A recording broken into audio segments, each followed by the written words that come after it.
Metalman X here. The Destiny is one of the most iconic mobile suits in the Gundam franchise, and today we are looking at Dayban's take on that classic suit. This is the Dayban 8828 Destiny Gundam.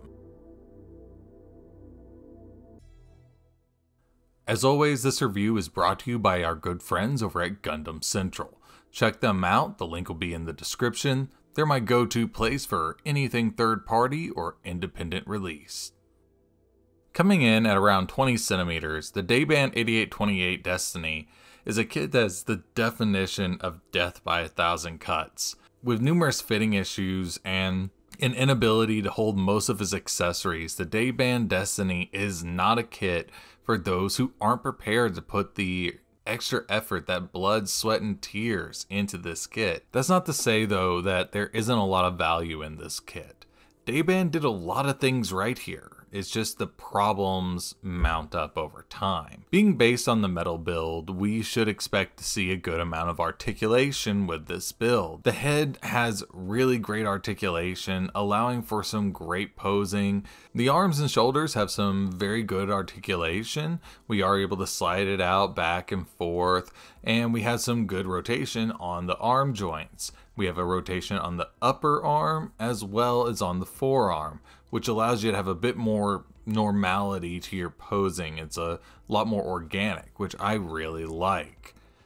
The waist features a great ab crunch with sliding pieces and a nice side-to-side motion. However, the amount of motion here does become a bit of a detriment because of the heavy backpack, especially when you have the Wings of Light on.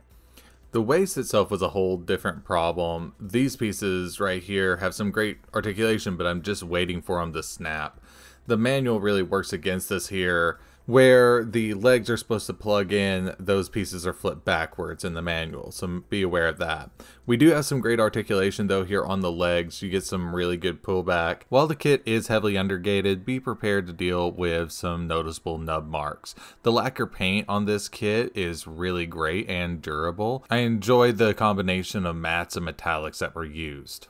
The backpack for the Destiny is one of the most iconic parts of that mobile suit, and this kit doesn't disappoint with providing a really good backpack that is easily connected and securely connected. We do have the fully articulated wings, which are hampered a little bit by some fitment issues on the backpack itself. There is a manufacturer issue on my copy, and I've looked online and I'm not the only person. This whole section was not even molded.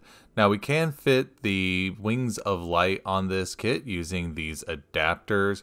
I will say it is a bit of a chore to get the Wings of Light in, but gosh, they are gorgeous. These are a substantial upgrade from the Dragon Momoko or even the Bandai metal build wings.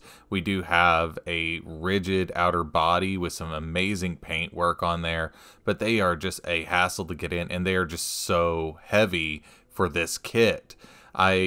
I don't know what a solution would be for this. Really, if you use the Wings of Light, you're gonna need to pick a pose, set it, and let it be, because it's just so heavy over time.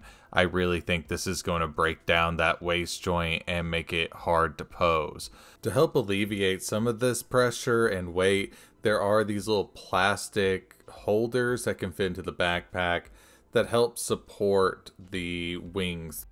Another feature of this kit is the ability to store some of the weapons on these little backpack sliding holders. You use these little T-shaped pegs here, and they just slide in. You push in, and then it slides down into place. This also works for the Arendont beam sword whenever it is folded up.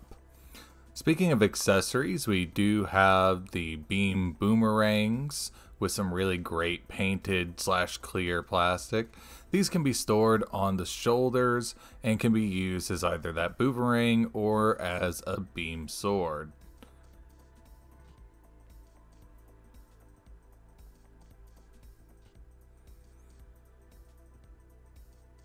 Now, one of the biggest problems here is every time you take that thing out, it rips off the little peg.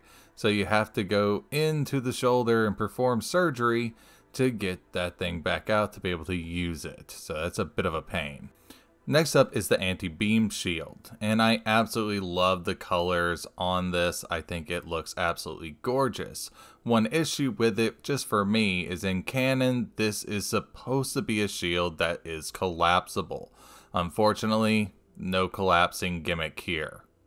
It fits pretty well right in that little peg here on the arm, and stays on there. So I have to give him credit there. That does stay on really nicely. Next up, we have the high energy beam rifle, which just looks really great. I like the sliding gimmick and especially love this metallic green paint job. This is the one that we saw fitted on the backpack earlier on, so it is collapsible.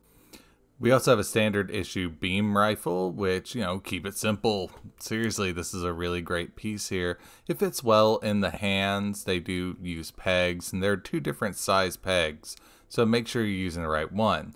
This is supposed to be able to attach to the back of the kit using this little adapter. So if we just pop that in, it's supposed to hang there, but unfortunately it's just too loose and falls right off. So that part is pretty much useless unless you're just kind of balancing on it. Be prepared for it to fall off a whole lot. Here we have a non-cannon Buster style sword in this really cool purple plastic. However, the ball joints on the end of the wrists are just not sufficient to hold most of these weapons, let alone this thing. That's one of the other big problems with this kit, is it really can't hold many of these weapons. Next, we have another non-cannon weapon. These are some kind of almost like Vespers, like what you would have on the F91. They attach to the sides of the Destiny using a little adapter piece that goes on the back. I think these are a really nice addition to the kit. I think it adds a little extra pizzazz to it that other versions of the Destiny don't have. We also have a beam shield generator that fits on the back of each hand. You can use it in this small form or use the larger one. And I will have to say though, even though this looks really great and the paint application is amazing, the connector that connects it to the back of the hand is really trash and it will pop off all the time. For all of its faults though, I have to say that without the Wings of Light, you can get the Destiny to stand on its own. But that's kind of one of the big selling points of this kit is the Wings of Light. And even then, it's gonna be pretty wobbly and you're gonna have to get it in just the right pose to get it to stand up. For a final score on this kit, I'm gonna give it a C-. There is really nothing that by itself is so egregious to warrant that score, but when all the little issues are put together, it results in a lackluster and sometimes frustrating build. The kit is not for those who are just getting into the hobby, but would be a great kit for any advanced modeler who knows how to fix all these various issues.